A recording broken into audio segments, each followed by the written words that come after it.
नया कानून तय करेगा कितने सालों तक उनको डिबार किया जाना है कि आगे किसी परीक्षा में हिस्सा ना ले पाए। एक सर एंटी कॉपिंग एक्ट, एंटी नकल विरोधी कानून की बात चल रही थी, उसका स्टेटस क्या है? उसी की मैं बात कर रहा हूं, उसी पे चर्चा हुआ और उसको और सख्त करने का आज कैबिनेट ने निर्देश दिया है, जिसमें कि उम्र कैद, जो कि गैंग बन गए हैं जो ये काम कराते हैं, उनके सदस्यों को उम्र कैद की सजा प्रस्तावित की जाएगी और जो इससे अपनी आमदनी करते हैं, जहां परिसंपत्ति अर्जित करते हैं, वो सभी प्रॉपर्टी कुर्क की जाएगी शासन द्वारा। ये दो प्राविधान मुख्यतः होंगे, बाकी डिटेल जब एक्ट अगली कैबिनेट में आ जाएगा 15 दिन में आपको। के अलावा भी जो ब्लैक शिप हैं उनको कुछ किस तरह से पेश करने का कोई और तरीका? जो भी कुछ करेंगे कानून के तहत ही तो करेंगे। जैसे रूल ऑफ लॉ ना, कानून के तहत ही तो एक्शन होगा। नहीं अभी जो इसकी जांच चल रही है एसटीएफ की, उसमें कई उसके रेमिफिकेशन काफी दूर तक जा रहे हैं।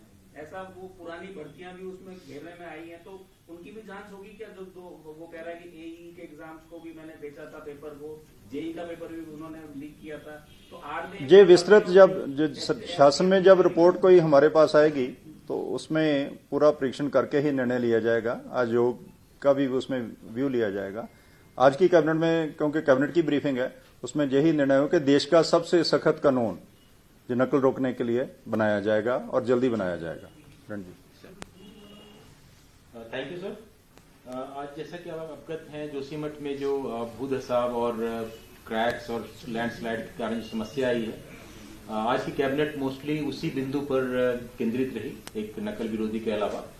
ज्यादा समय जोशीमठ के बारे में विचार विमर्श किया गया। उसमें जो हमने पूर्व में निर्णय लिए थे कुछ, उसके संबंध में कैबिनेट ने मोहर लगाई। जैसे 45 करोड़ रुपए जो हमने रिलीज किए थे 1.5 लाख पर फैमिली के हिसाब से, उसका कैबिनेट ने एक एक्स पोस्ट फैक्टो अनुमोदन दिया है। इसके अलावा जो जमीनें चिन्हित की गई थी लोगों को विस्थापित करने के संबंध में, उसमें पहले कोटी फार्म, पीपल कोटी, गौचर का नाम था। 2 जगह और देखे गए हैं, गौख, सेलन और ढाक। ये 5 जगहों पे कैबिनेट ने सर्वेक्षण करने के दोबारा नाम पीपल कोटी, गौचर, कोटी फार्म, पीपल कोटी, गौचर 3 हो गए, चौथा गौख, सेलम, 5वां ढाक, जो सीमेंट के पास है। ये सब आसपास के दायरे। इसके अलावा भी ये लोकल प्रशासन, वहीं डीएम साहब वहीं बैठे हुए हैं काफी दिन से जोशीमठ में। अगर कोई लोकल और सुझाव आता है किसी और जगह का, उसका भी परीक्षण किया जाएगा। अभी सारा ओपन है और लोगों की सहमति भी ली जाएगी।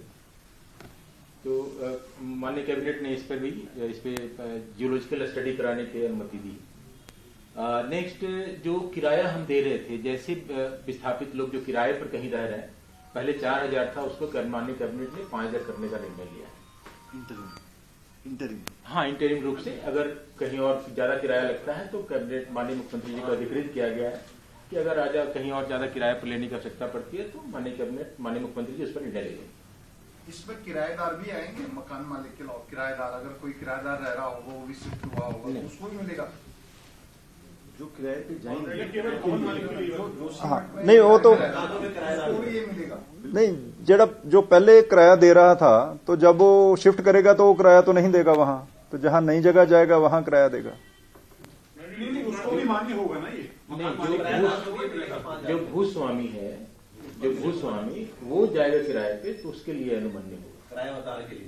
यदि किसी बिल्डिंग में किराएदार भी रह रहे हो, 2-3 रह रहे हैं, देखिए अभी इस संबंध में कोई रिपोर्ट आई नहीं है। अगर जनपद से रिपोर्ट आती है इस संबंध में किसी प्रकार की, तो उस पर विचार विमर्श किया।